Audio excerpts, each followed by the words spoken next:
Hello, all my merry makers, and welcome to Things We're Making Thursday. Yeah, woo! I am Becca.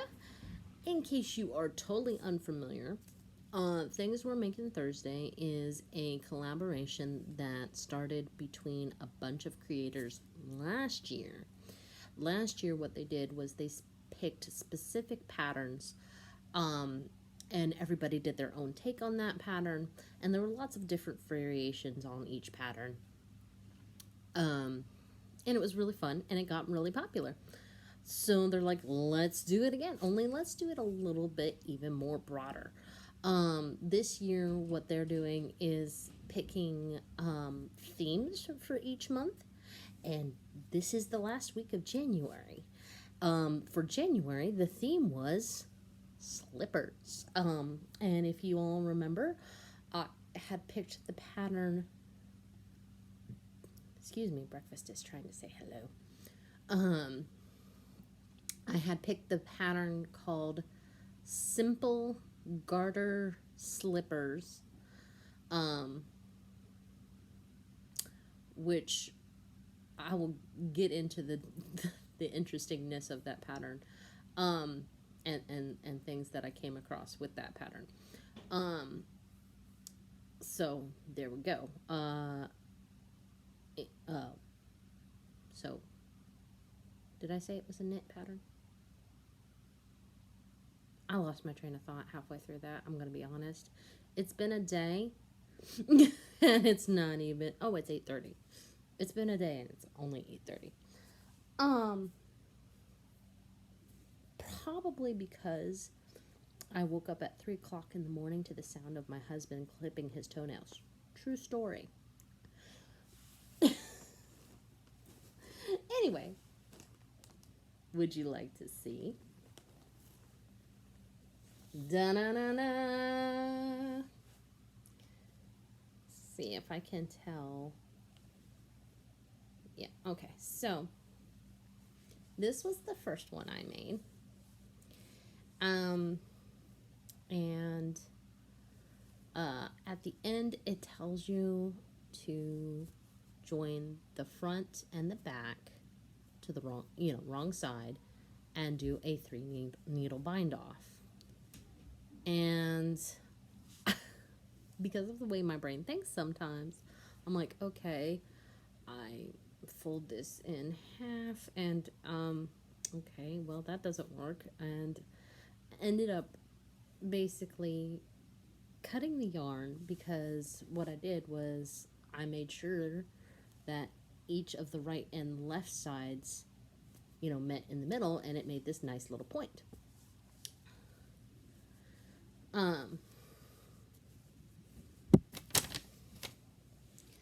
Here is the second slipper, and I think you can tell that I joined it differently.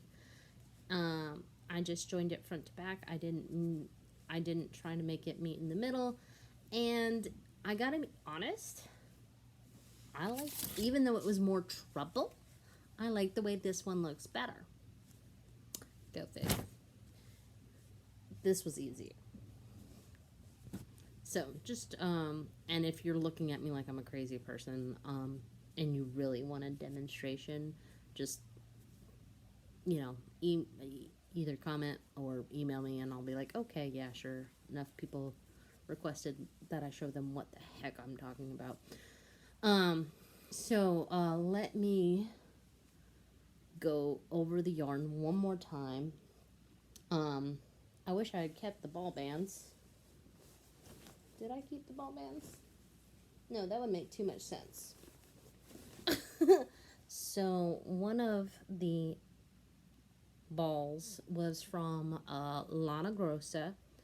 It was their cool print, and I don't think I ever said what color, name, or number it was, so I do apologize for that. And then the other yarn, which was a teal yarn, it was from Knit Picks. Their Stroll Brights. Again, tried to find never found a ball band for that, so I don't know what color it is. But would you like to see what I have left over? It's kind of funny and kind of not. So I had 2 donuts of the Lana Grossa, and this is what's left of them. So they're basically done. I might use them in a different project. I actually have one in mind. If you saw my What You're Working On Wednesday, I think I showed off a hat. But this will be used to make a palm for that hat. And then the Knit Pick Stroll Bright, as Sam from Mantha likes to say, just a little smidgy bit. So there you go. Finished. Hooray. So, what about February? I'm going to be honest. I have no idea what the theme for February is, because I decided to do a pivot away from this year and go back to last year. And last year, they did this loveliness. So it is a Grafgan. It is available on Yarnspirations. I believe Marley Bird is the designer. It's called the Heartthrob Blanket. So the original pattern is calling for 4 different colors, basically 2 shades of pink, a white, and a red. I'm not doing that. Rebel. So, you also get an unboxing today. Isn't that wonderful? This is from Mary Maxim, but it's not a mystery bag.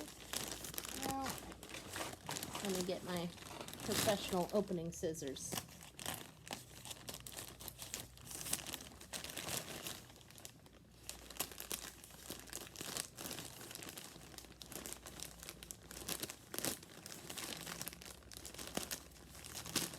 Da-da-da. So what I am going to be making this blanket out of is da-da-da-da.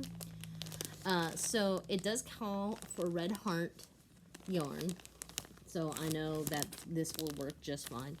But this is from the Red Heart stripe line. It's called Sutherland Stripe, and in case you are not familiar with Red Heart for some reason, it is a 4-weight, 100% acrylic. Some people consider it a value yarn. Some people don't like it because it is a little stiff. In my experience, the stripes are a little bit softer usually. And it softens 90% of Red Heart softens up when you wash it, even if you don't wash it with softener. And if you wash it with softener, you're good. Speaking of washing, let's see. Each ball is 236 yards. I'm trying to find the washing instructions. So machine wash and dry. It says 104 degrees Fahrenheit or 40 degrees Celsius. To me, that's warm. Tumble dry low. Do not iron. Do not bleach. It does not say anything about dry cleaning. But, so, I am doing this project for several different reasons. One, I've never done a Grafgan.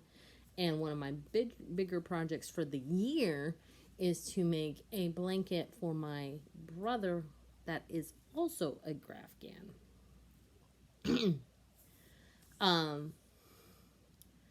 And last year when people talked about this pattern, a lot of them said, hey, I've never worked a Grafgan before, and I actually had some issues. So it's just like, maybe I should practice before I do something more involved. So I'm gonna flash this up here one more time, but I'm not gonna hold it too long, just in case. I know it's a free pattern on Yarnspirations, but I still don't want to get hit for copyright infringement. So there you go. There is a red heart in the middle of the big white heart. I have decided I'm absolutely not gonna do that. I don't like the way it looks. I'm debating on the shadow because this is a self-striping yarn. I almost feel like I don't need the shadow to help add color definition, whatever.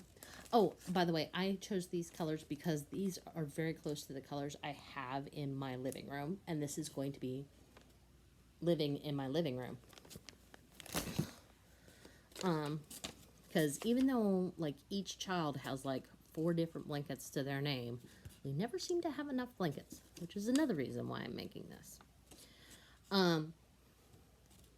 But if I did do this, the other element I'm debating is the shadow that goes across this way.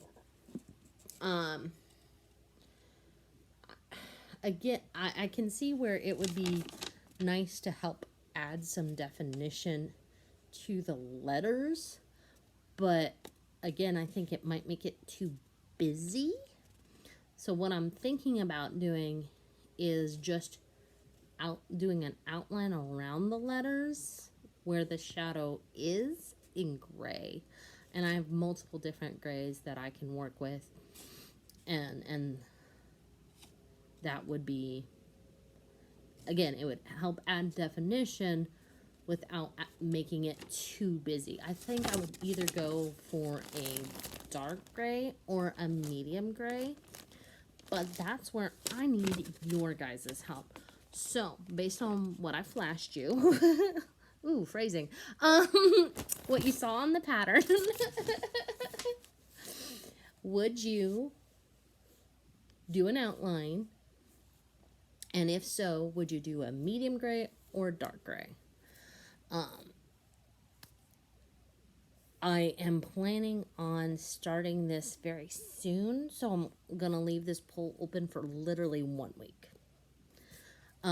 Because February is literally starting, yeah, the 1st of February is literally next week, so I need to know so I can start.